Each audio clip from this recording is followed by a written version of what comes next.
앞에 귀한 믿음으로 함께 하시고 은혜 가운데 정말 주님의 말씀을 우리가 지켜 행할 수 있는 은혜 또 허락하여 주옵소서.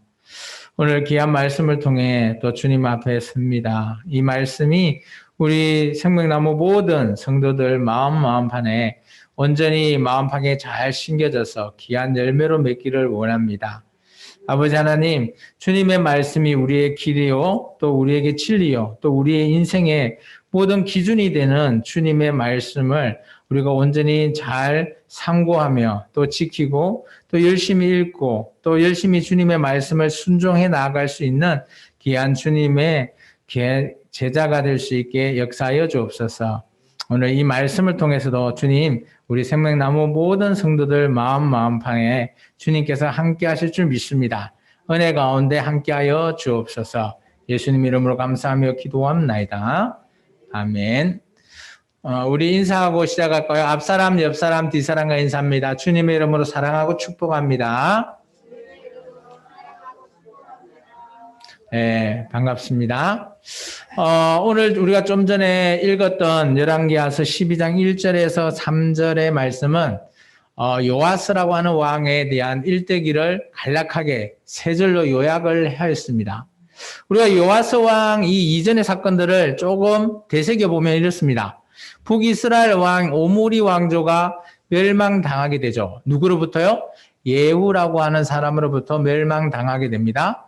그리고 나서 오늘 그 오므리 강조의 모든 씨앗이나 이런 씨들이 다 예후에 당해서 다 살해당하게 되죠. 아시아에 남유다 왕이 있던 아시아와 그의 형제까지 다 싸그리째 다 예후에 의해서 다 죽임을 당합니다. 이때 남유다의 오므리 왕조의 딸 아합의 딸인 아달라가 이 부분을 보고 견디지 못해서 오늘 남유다의 모든 다윗의 후예들을 다 죽여버리려고 합니다. 그런데 한 명을 살려두죠. 어떻게 보면 아시아의 누이가 되는 그 누이가 한 명, 이 요아스라고 하는 이 6살 난 아이를 숨겨서 제사장이 있는 여호야다 그 성전에 숨겨놓습니다. 그렇게 해서 아달라의 기억이 쿠데타가 시작되고 이제 시간이 이 요아스 왕이 7년째 되는 그 해에 여호야다가 드디어 개혁을 시작합니다. 그러므로 해서 아달라를 죽이게 되고요. 또 이스라엘의 모든 이제 왕권을 다시 다윗의 집안으로 왕으로 세우게 되죠. 그래서 남유다의 모든 이 다윗의 등불이 꺼지지 않는다라고 했던 지난주 말씀이 기억나시나요? 다윗의 언약. 그래서 다윗의 그 등불이 꺼지지 않고 그래도 요아스라고 하는 이 왕을 통해서 이 왕권이 집권이 되게 됩니다.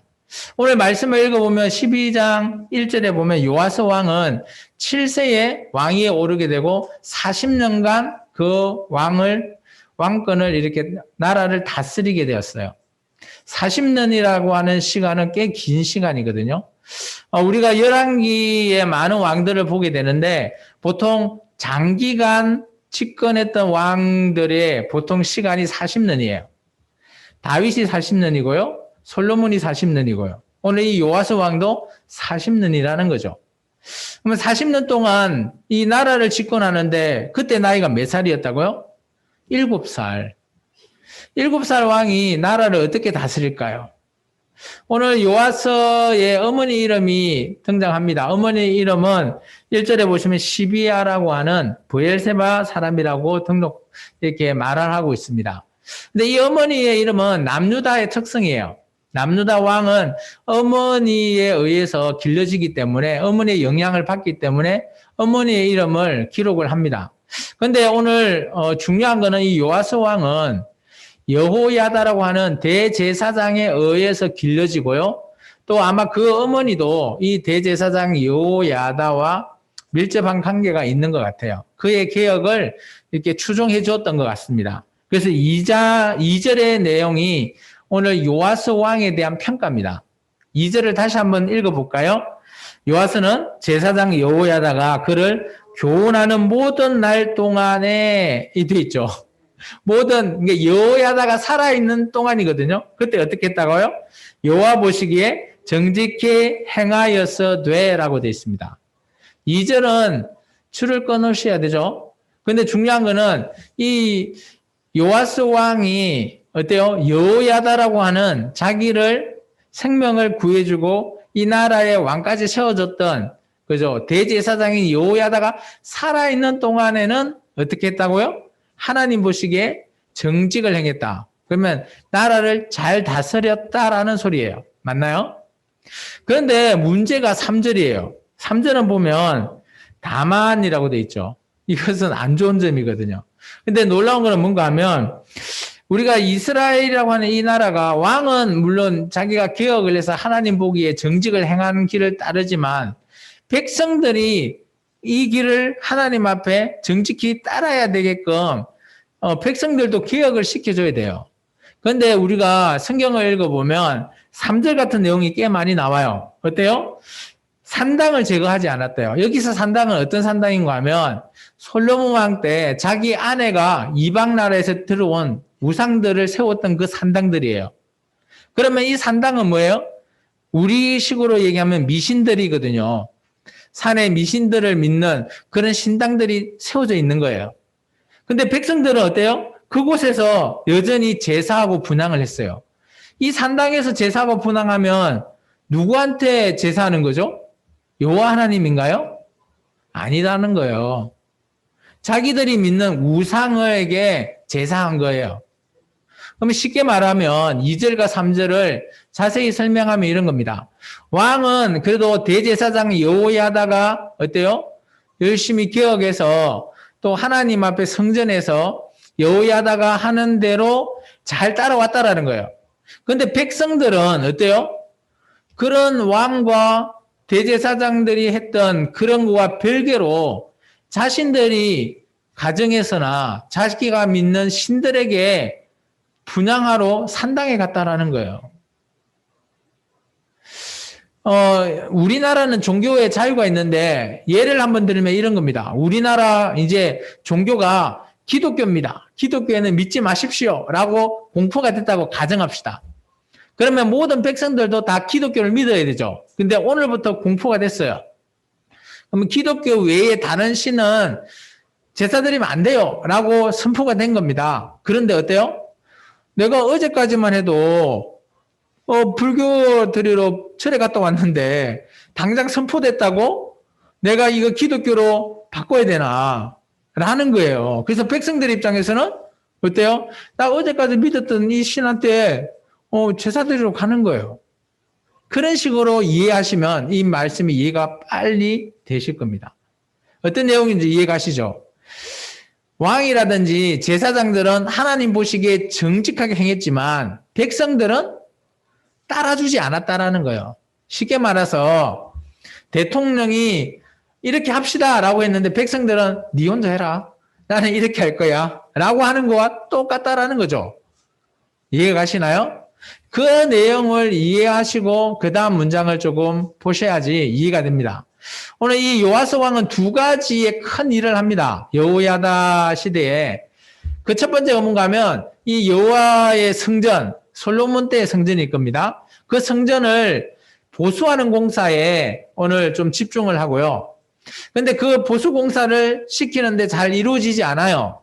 그러다 보니까 공평하게 또 다른 일을 시킵니다. 뭐냐면 이때 이후에 아마 이런 게 생겼을 것 같아요. 연보계라고 예수님 시대 때 혹시 기억나시나요?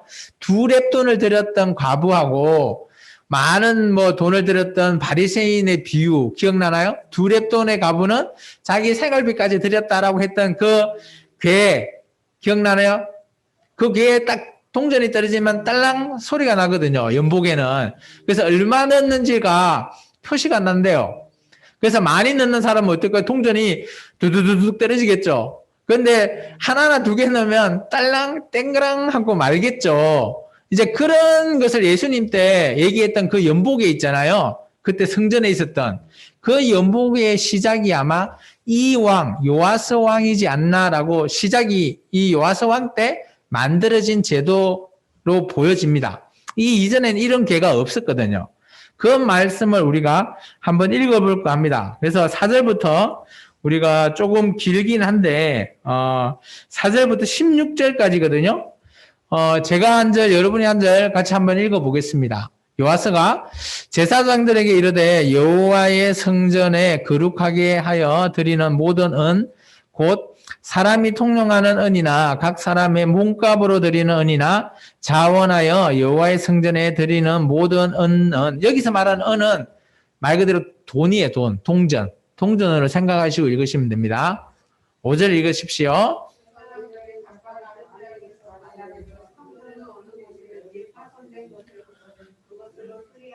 이제 왕이 수리하라라고 명령했습니다. 요아스 왕 제23년에 이르도록 제사장들이 성전에 파손한 데를 수리하지 아니하였는지라.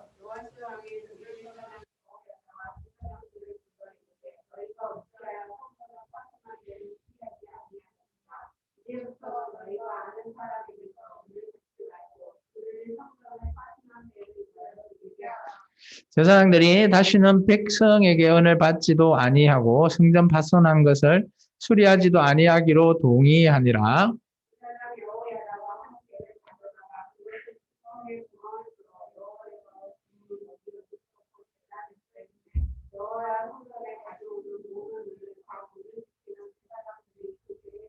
여기 개가 그죠? 아까 제가 얘기했던 연보개라고 생각하시면 돼요.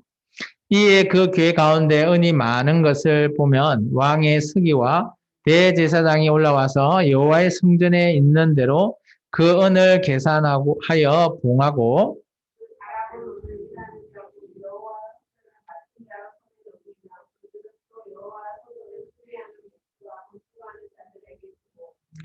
또 미장이와 숙수에게 주고 또 여호와의 성전 파손한 데를 수리할 제목과 다듬은 돌을 사게 하며 그 성전을 수리할 모든 물건을 위하여 쓰게 하였으되,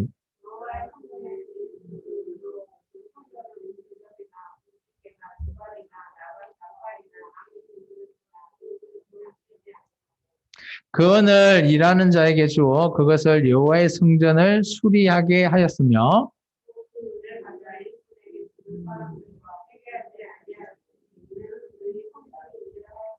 같이 읽을까요? 속건제의 연과 속죄제의 연은 여호와의 성전에 드리지 아니하고 제사장에게 돌렸더라. 아멘. 여기 보면 이게 요아스 왕이 40년 동안 나라를 다스리면서 잘했던 내용이에요. 근데 어떤 내용인지 이해 가세요? 읽어봤을 때? 크게 한 두 가지 정도 했어요. 첫 번째는 뭔가 하면 성전 수리를 해야 되기 때문에 처음에는 성전 수리를 위해서 지시를 내렸죠. 지시를 내렸을 때 제사장들이 자신들이 아는 사람이라고 이게 표현이 돼 있어요. 보면. 그죠? 오늘 이 5절에 보면 제사장들이 각각 아는 자들에게 돈을 좀 걷어서 성전을 수리하려고 했던 것 같아요. 그런데 그렇게 하다 보니까 어때요? 말 그대로 이게 돈을 막 그렇게 거두다 보니까 공평하지가 않는 거죠. 그리고 이게 돈을 거두기만 거두고 또 사람의 욕심이라는 게 있으니까 그것을 잘 써야 되는데 또 잘 쓰지 못하는 거예요. 그런 조금 불합리적인 내용들이 일어난 것 같아요. 그래서 처음에 지시를 했지만 언제 지시했는지 말은 몇 년도에 지시했는지 성경 기록하지 않지만 오늘 보면 계속 지시를 했는데 지켜지지 않는 내용이 나와요. 6절에 보시면 요아스 왕 제23년에 이르기까지, 23년이면 7살 때 왕이 올랐으니까 23년이 지났으면 한 30살 정도 됐을 때까지도 성전의 보수 공사가 제대로 안 이루어진 거예요. 그러면 이게 뭐 언제 이렇게 지시했는지 알 수는 없어요. 몇 년대 뭐 한 30살이니까 뭐 한 20살 때 지시했는지 뭐 그건 알 수 없지만 여호와스 왕이 지시는 했는데 잘 이루어지지 않는 거예요. 그러다 보니까 오늘 좀 문제가 있어서 그러면 이렇게 하면 안 되겠다. 라고 해서 다른 방법을 얘기합니다. 그것이 이제 그 9절 이하부터예요. 여호야다가 그 연보계라는 것을 가지고 옵니다. 가지고 와서 이제 성전에 들어왔을 때도 이렇게 어때요? 그 하나님 앞에 예물 드릴 때 은 같은 그런 동전은 그 연보계에 넣을 수 있게끔 되어 있는 거예요. 근데 연보계에는 원래 역할이 여러 가지 용도로 사용이 되어져요. 성전 수리도 되지만 어차피 그것 자체도 하나님께 드리는 거니까 성전의 도구를 사거나 뭐 이 기구가 팍 깨지거나 이런 것들을 살 때도 그런 걸로 다 해결을 해요.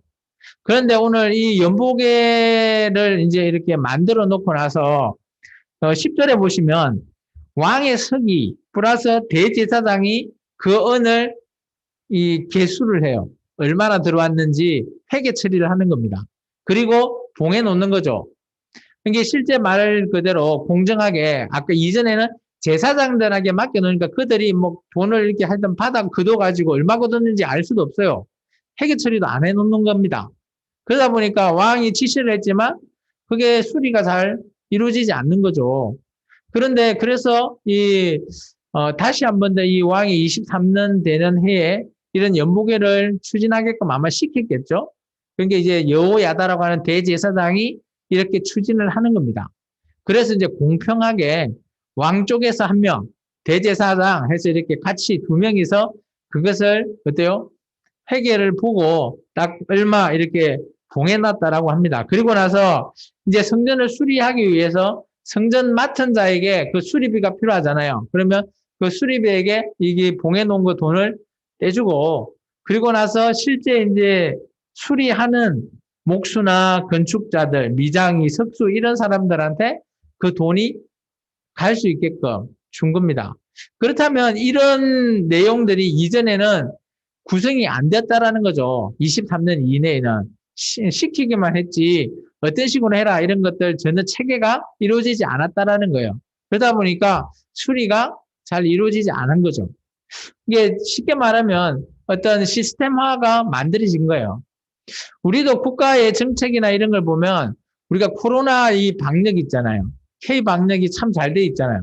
처음에는 이 코로나 방역도 좀 많이 시행착오를 겪었지만 그래도 이런 시스템화가 다 돼 있고 우리가 마스크도 써야 되고 손도 잘 씻어야 되고 이런 것들이 다 체계화돼 있잖아요. 그러니까 누구나 따라하기 쉽게 돼 있고 공평하게 모든 사람들이 다 할 수 있게끔 만들어 놓은 거예요.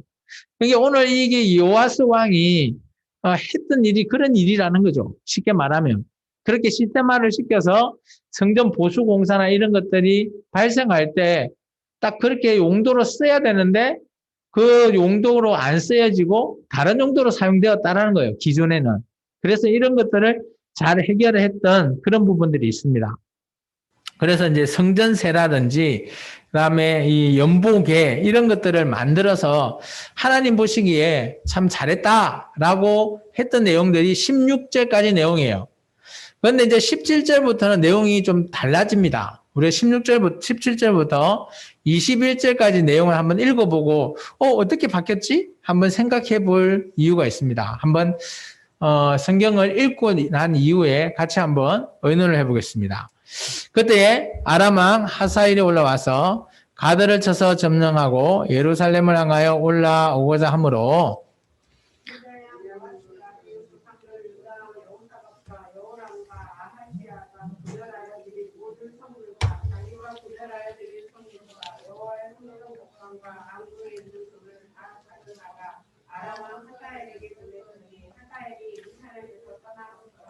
요아스의 남은 사적과 그가 행한 모든 일은 유다 왕 역대 지략에 기록되지 아니하였느냐?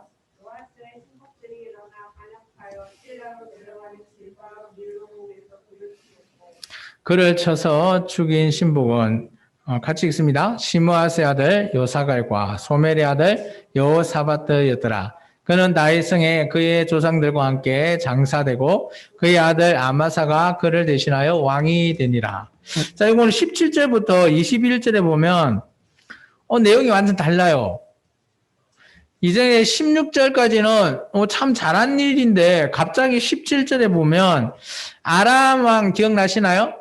그때 엘리사가 그죠? 아람 왕 그 기름 부어주러 갔다 왔잖아요. 이게 그때 기름 부음을 받은 하살 왕이 이제 점점점 강성해지는 겁니다. 그러다 보니까 이 하사엘이 오늘 여기 보면 가드라고 하는 지형이 나오잖아요. 가드가 어디 있는가 하면 가나안 땅에 해변가에 있는 블레셋 지역이에요. 블레셋. 거기까지 오늘 아람이 요단 동편에 있는 나라가 거기까지 점령을 한 겁니다. 그리고 가드에서 올라오는 길에 예루살렘이 있는데 이 예루살렘을 치러 올라오고 있는 거죠. 이 소식을 전해들은 이 요아스 왕이 아무리 해도 그죠? 싸우면 질 것 같아요. 싸우기 전에 싸움에서 질 것 같으면 어떻게 해야 되죠? 항복하는 게 맞죠.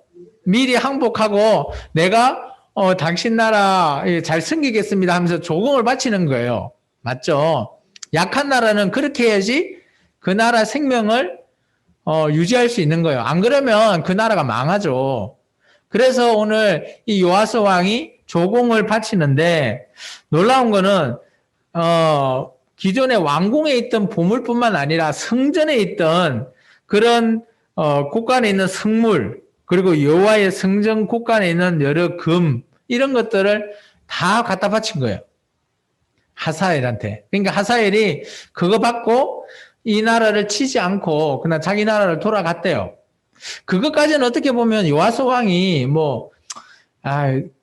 가진 게 없으니까 성전에 있는 기물까지 손을 댄 거 어느 정도 우리가 봐줄 수 있다는 거죠. 그런데 이 요아스 왕이 이렇게 돼 있으면 별로 그렇게 나쁜 일을 하지 않았네. 나라를 살렸으니까라고 우리는 생각할 수 있습니다. 그런데 놀라운 거는 이 요아스 왕이 이 사건 이후에 죽임을 당해요. 자기의 신복들한테, 이게 자기 부하들한테 살해당하는 거죠. 이 보니까 잘한 것 같던데 왜 살해를 당했을까? 좀 궁금하잖아요. 그러면 우리가 이제, 왜 이러지? 왜 다르지? 그리고 왜 신하들이 이 요아스 왕을 다르게 볼까? 우리가 이 말씀을 우리가 열왕기 하스 12장을 통해서는 이해할 수가 없어요. 오늘 우리가 좀 줄을 끊어야 될 게 열왕기 하스 12장에 17절 있죠. 그때에 라고 있는데 줄을 끊어요. 그리고 나서 하나 좀 적어 놓으십시오. 그때에 옆에 나눠져 돼 있는 데도 있을 겁니다. 역대하서 24장 16절 16절이 뭔가 하면 이때가 여호야다라고 하는 제사장이 죽고 난 이후예요. 그러니까 이 요아스 왕이 이전에 여호야다가 살아있을 때는 잘했어요. 그런데 여호야다가 죽고 난 이후에 나라를 어떻게 다스렸는지에 대해서 여기는 기록하지 않아요. 열왕기 하스에는. 근데 이게 어디에 있는가 하면 역대하스에 있거든요. 역대하스 그래서 제가 따로 말씀을 좀 첨부를 해봤습니다. 같이 우리가 한번 읽어볼까요? 15절부터. 이 앞에 이게 역대하스 24장 15절부터 보시면 돼요. 찾으실 분은 역대하스 24장 15절. 이때 이제 여호야다가 이제 16절에 죽거든요. 같이 한번 읽습니다. 여호야다가 나이가 많고 늙어서 죽으니 죽을 때에 130세라. 무리가 다윗성 여러 왕의 묘실 중에 장사였으니 이는 그가 이스라엘과 하나님과 그의 성전에 대하여 선을 행하였음이더라. 여호야다는 백성들도 칭송했고요. 하나님 보시기에도 잘했던 그런 대제사장이에요. 계속해서 읽을게요. 여호야다가 죽은 후에 유다 방백들이 와서 왕에게 절하매 왕이 그들의 말을 듣고 그의 조상들의 하나님 여호와의 전을 버리고 아세라 목상과 우상을 섬겼으므로 그 죄로 말미암아 진노가 유다와 예루살렘에 임하니라. 이 18절이 이후의 삶이에요. 여호야다가 죽고 난 이후에 요아스 왕의 삶이라는 거죠. 첫 번째 뭘 했다고요? 여호와 하나님을 그냥 전을 버려버렸대요. 그리고 우상인 아세라 목상. 그러니까 아까 우리 3절 기억나죠? 백성들이 산당에 갔다라는 거. 그러니까 그 일을 이 요아스 왕이 해버리는 거예요. 여호와 하나님을 섬겨야 되는데 그러지 않고 산당에 가서 제사를 드린 겁니다. 근데 그게 하나님 보시기에 죄라는 거죠. 계속해서 읽을까요? 19절. 그러나 여호와께서 그들에게 선지자를 보내사 다시 여호와께로 돌아오게 하려 하심에 선지자들이 그들에게 경고하였으나 듣지 아니했대요. 누가 듣지 않았다고요? 요아스 왕이 듣지 않았다라는 거죠. 선지자 보내서 당신 지금 잘못하고 있으니 다시 이전으로 돌아오십시오 라고 말했던 거예요. 계속해서요. 이에 하나님의 영이 제사장 여호야다의 아들 스가랴를 감동시키심에 그가 백성 앞에 높이 서서 그들에게 이르되 하나님이 이같이 말씀하시기를 너희가 어찌하여 여호와의 명령을 거역하여 스스로 형통하지 못하게 하느냐 하셨나니 너희가 여호와를 버렸으므로 여호와께서도 너희를 버리셨느니라 하니. 이 스가랴라고 하는 이 사람이 여호야다의 아들이에요. 그러면 한번 생각해 볼까요? 이 스가랴하고 이 요아스 왕이 잘 알까요? 모를까요? 성경에 말하고 있지 않지만 저는 이렇게 추정해 봅니다. 거의 형제와 같은 관계지 않느냐. 형인지 동생인지는 알 수 없지만 거의 형제 같아요. 왜냐? 잘 한번 생각해 보세요. 여호야다가 요아스 왕을 몇 살 때부터 키웠죠? 요아스 왕을 어렸을 때부터 키웠잖아요. 그리고 7살 때 왕이 올렸잖아요. 그렇다면 이때 그죠? 요아스 왕을 키울 때 아마 이 여호야다 아들 스가랴도 있었을 거예요. 그러면 같이 키우지 않았을까요? 그럼 거의 형제와 같이 큰 겁니다. 근데 자기 아버지 이제 죽었잖아요. 스가랴 아버지가. 죽었는데 오늘 보면 이 요아스하고 이 스가랴가 어떻게 보면 피는 섞이지 않았지만 여호야다 밑에서는 거의 형제와 같은 그런 관계예요. 그런데 이 스가랴가 하나님의 이게 영이 감동했다라고 하는데 아마 하나님께서 이렇게 말씀하셨겠죠. 오늘 하나님 말씀을 왜 버렸냐라고 얘기했습니다. 그래서 나도 버리겠다라는 메시지를 요아스 왕한테 한 거예요. 그렇다면 왕 앞에서 이런 얘기를 할 수 있다라고 하는 스가랴는 어때요? 아마 대제사장이었을 거예요. 자기 아버지가 대제사장이니까. 그런 위치도 있겠지만 요아스 왕하고 잘 알고 있는 사람이죠. 편했으니까 더 이런 말을 할 수 있었을 거라고 저는 보여집니다. 계속해서 한번 볼까요? 이때 요아스 왕의 반응입니다. 무리가 함께 깨어하여 왕의 명령을 따라 그를 여호와의 전뜰 안에서 돌로 쳐 죽였대요. 형제와 같은 같이 그렇게 자랐는데 자 한번 생각해보세요. 7살 때 왕이 있었으면 그때부터 지금은 아까 보면 23년에 30살 때 보수공사를 했잖아요. 이게 40년을 다스리니까 못해도 한 20년 정도 20년 한 30년 정도는 같이 이렇게 관계가 있었을 거라 보여져요. 저는. 그런데 그런 정말 가까운 형제를 죽여버린 겁니다. 명령을 내렸어요. 본인이 직접 죽이진 않았지만 그래도 명령을 내려서 죽여버린 거예요. 이때 요아스 왕이 이같이 스가랴의 아버지 여호야다가 베푼 은혜를 기억하지 아니했다라고 기록하고 있어요. 그리고 그의 아들을 죽이니 그가 죽을 때에 어떤 말을 했는가요? 여호와는 감찰하시고 신원하여 주옵소서. 여기서 신원이라는 뜻이 뭔가 알아요? 내가 억울하게 죽었으니까 그거 대갚아 달라는 거예요. 이거 보면 요아스 왕이 우리가 좀 전에 우리가 봤던 열왕기하서 17장 17절 이하절이 있잖아요. 왜 신하들이 이 요아스 왕을 죽였는지에 대해서 이유를 역대하서가 말하고 있는 거예요. 그러니까 역대하서는 이 요아스 왕이 어때요? 잘한 왕이다? 아니다? 역대하서는 잘 못한 왕으로 평가하고 있고요. 열왕기하서는 여호야다 있을 때는 잘했다. 그러나 뭐 좀 못했을 거다라고 짐작하게끔만 말하고 있는 거예요. 그래서 제가 오늘 이 제목을 잡을 때 처음에는 이게 꼭두가시 노릇을 했다가 그 꼭두가시를 지휘하는 사람이 없으니까 이 지 마음대로 했던 이 요아스 왕, 뭐 이렇게 해서 제가 꼭두각시 왕 요아스라고 했다가 그 말보다는 원래 이 사람의 마음이 변질됐잖아요. 그래서 제가 제목을 변질된 왕 요아스로 좀 바꿔봤어요. 근데 저는 여기서 변절이라고 하는 단어도 또 좀 맞지 않는 것 같기도 해요. 여기서 여러분은 어떤 생각이 들어요? 요아스 왕에 대해서? 처음부터 잘했던 왕이었을까요? 저는 이거 전체로 한번 딱 봤을 때 여호야다가 있을 때는 보고 있으니까 잘한 척 했던 것 같아요. 그러다가 여호야다가 없다 보니까 이제 자기 마음대로 할 수 있잖아요. 자기를 이렇게 위에서 꼭두각시처럼 이렇게 지휘할 수 있는 사람이 없어지니까 어때요? 내 마음대로 하겠다는 거죠. 근데 자기 마음대로 하겠다는 게 뭐예요? 우상 섬기는 거예요. 여호와 하나님을 섬기는 게 아니라 우상을 섬기겠다는 거죠. 그렇다면 이 사람 마음에는 원래부터 우상을 섬기고 싶어하는 마음이 쭉 있었던 거예요. 그런데 위에서 눈치를 볼 수밖에 없는 상황일 때 어쩔 수 없이 그냥 그대로 하는 거죠.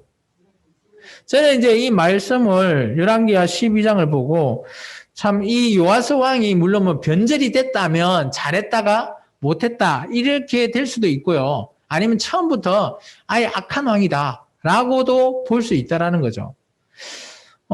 저는 이 역대하서에 기록되어 있는 이 요아스 왕의 표현이 더 적절하지 않나라고 저는 보여집니다. 자기에게 은혜 베푼 사람도 기억하지 못하는 그런 못된 왕?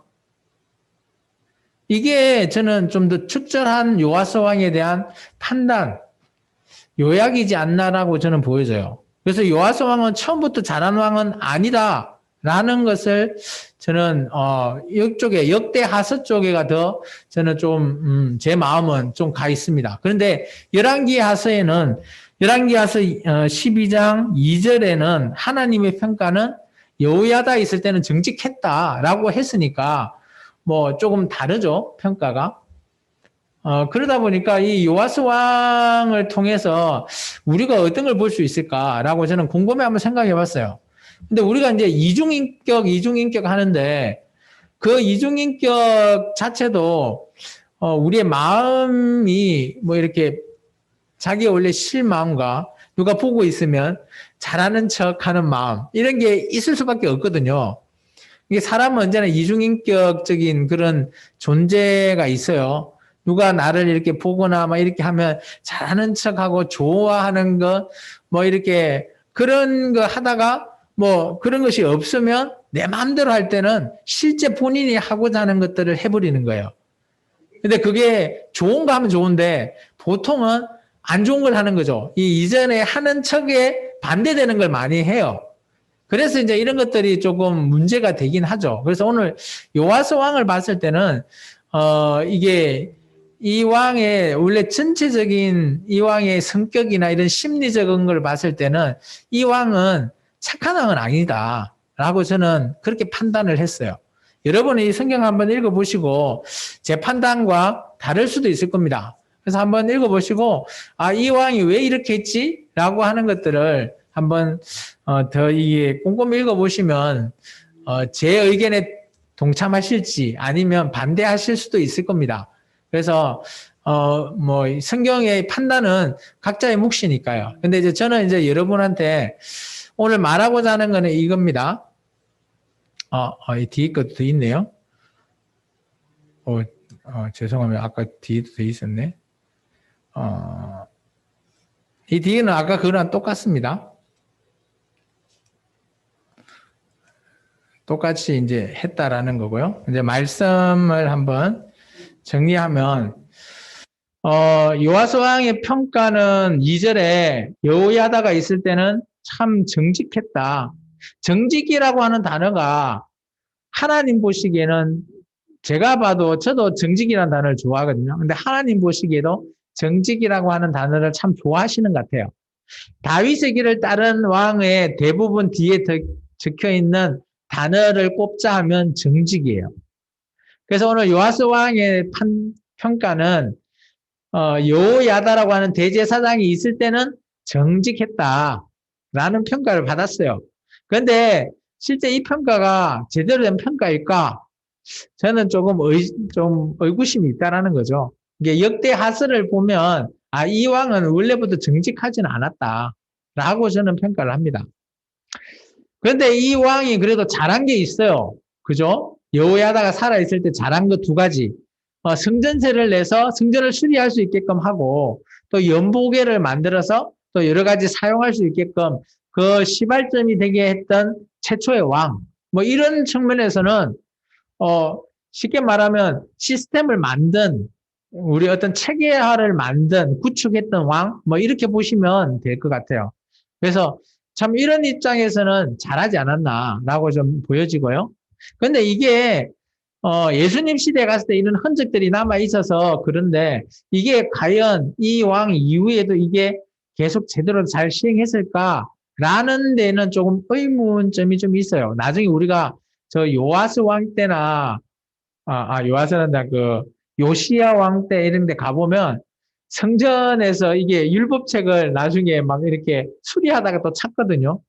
그런 거 보면 조금 또 이 부분이 좀 애매하긴 합니다. 그런 시점으로 보면. 뭐 어쨌든 간에 이 왕이 이것은 참 잘한 일이다라고 저는 인정합니다. 세 번째, 여호야다가 죽고 난 이후에는 우리 입장에서 보면 일반적인 입장에서 때는 변절이 되었다라고 판단할 수 있는 거죠. 그죠? 그래서 자기 여호야다 아들도 죽여버리고 그리고 성전에 있는 기물도 자기 마음대로 사용해버린 거잖아요. 원래 하나님의 성전에 있는 기물을 사용하면 안 돼요.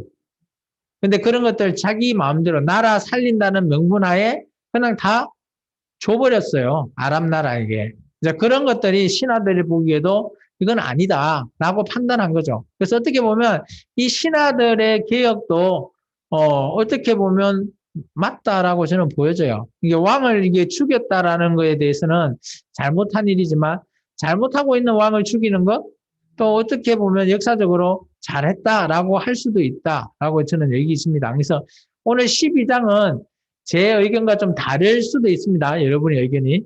근데 제 의견을 얘기하고 있는 겁니다. 그래서 저는 이 요아스 왕을 이렇게 한마디로, 한 단어로 평가하면 이렇게 한번 써봤어요. 여호야다의 영향을 받은 채한 요아스 왕. 좀 어렵나요? 영향을 받은 채한. 이게 중요한 겁니다. 요아스 왕이 여호야다가 있을 때 요아스 왕은 여호야다의 영향을 받아서 하나님을 잘 섬기는 듯한 그런 왕으로 저는 보여지는 거죠. 쉽게 말해서 이런 거 아닐까요? 우리 자녀들이 어릴 때 부모들이 교회 데리고 나오면 어때요? 엄마 있을 때는 예배 잘 드리는 것처럼 하잖아요. 잘 드리는 채 하잖아요. 어떻게 보면. 그래서 엄마는 물론 뭐 잘 드렸다라고 하지만 그런 거와 좀 비슷해 보이지 않나. 왜냐하면 여호야다가 요아스 입장에서는 부모와 같은 격이거든요. 키워왔으니까. 그렇기 때문에 부모 있을 때는 부모 마음에 잘하는 채 했는데 실제는 그렇지 못했다라고 저는 보여집니다. 그래서 이번 주 사랑의 실천을 제가 잡기가 너무 어렵더라고요. 그래서 저는 그냥 이 정도 참 어렵습니다. 왜 이렇게 잡았는가 하면 우리가 하나님 앞에 영향력을 받고 있는 자가 맞는지 확인을 한번 해보자는 거죠. 왜냐하면 요아스 왕 입장에서는 여호야다가 대제사장이니까 하나님에 대해서 열심히 율법도 가르치고 했을 거 아니에요. 오늘날 교회에 나오면 제가 여러분한테 성경을 가르치듯이 이렇게 사십시오. 이렇게 살아야 됩니다. 라고 하듯이 열심히 요아스 왕한테 가르치고 이렇게 하는 게 맞다라고 얘기했겠죠. 그래서 그런 영향력을 제대로 잘 받았다면 여호야다가 죽고 난 이후에도 잘 했었겠죠. 그런데 오늘 이 요아스 왕은 잘 못 받은 것 같아요. 그래서 받은 채 했다라고 제가 적은 거고요. 그렇다면 오늘 우리는 어떨까요? 우리는 여기 예배당에 나와서 하나님 말씀 보고 우리가 어떻게 살아가야 될지, 우리의 인생을 어떻게 적용해야 될지 이것이 참 중요한 거거든요. 내가 하나님의 영향력 안에 있는지 아닌지는 참 이게 뭔가 하면 나 혼자 딱 떨어져 있을 때, 특히 우리 자녀들 같은 거, 부모가 없었을 때, 나 혼자 있었을 때 내가 어떻게 살아갈까 고민할 때 그 최우선이 하나님의 뜻대로 내가 살겠다라고 하는 그렇다고 결심을 했다면 영향력을 받았을 거고요. 아니면 내가 세상 사람처럼 정말 뭐 돈이 최고지, 부자 되고 잘 먹고 잘 살아야지라고 했다면 어릴 때 교회 나와서 하나님 말씀 받은 거는 아무 영향력이 없었던 거죠. 맞나요? 그래서 제가 이번 주 사랑의 실천은 뭐 어린 사람이든 나이가 든 사람이든 상관없이 본인이 한번 생각해 보십시오. 내가 지금 현재 하나님의 영향력을 행사하고 있는지, 받고 있는지, 누가 시켜서 기도하는지, 아니면 내 마음 스스로 자원해서 예배를 나오는 건지, 뭐 이런 것들을 우리가 한번 체크해 보면, 아, 그래도 내가 세상의 영향력보다는 하나님의 영향력을 받고 있구나. 판단할 수 있을 것 같아요. 제가 보기에. 그 판단을 부모님이 하지 말고, 옆 사람이 하지 말고, 자신이 하시기 바랍니다. 아마 그게 가장 잘 아는 사람은 자신과 하나님밖에 없다라고 저는 보여져요. 그래서 이번 주 사랑의 실천은 내가 하나님 영향을 잘 받고 있는지를 확인해보는 한 주가 됐으면 좋겠어요. 정말 잘 받고 있다라고 한다면 문제 없을 거고요. 앞으로도 더 하나님 잘 섬길 거고, 그렇지 않으면 누구의 눈치를 본다거나 누구에게 잘 보이기 위해서 예배를 나온다거나 한다면 이제 마음을 고쳐 먹어야 되죠. 오늘 요아스 왕을 우리가 봤잖아요. 변질되는 걸. 변질의 끝은 어때요? 안 좋잖아요. 죽임 당하고. 우리가 하나님을 잘 믿는다 교회에 나왔지만 하나님이 야, 너 제대로 안 믿었어 해버리면 우리 그것이 구원이라는 게 없어져 버리는 것과 똑같거든요. 그래서 제가 이번 주 사랑의 실천을 이렇게 잡아봤습니다. 기도하겠습니다. 주님 감사합니다. 오늘도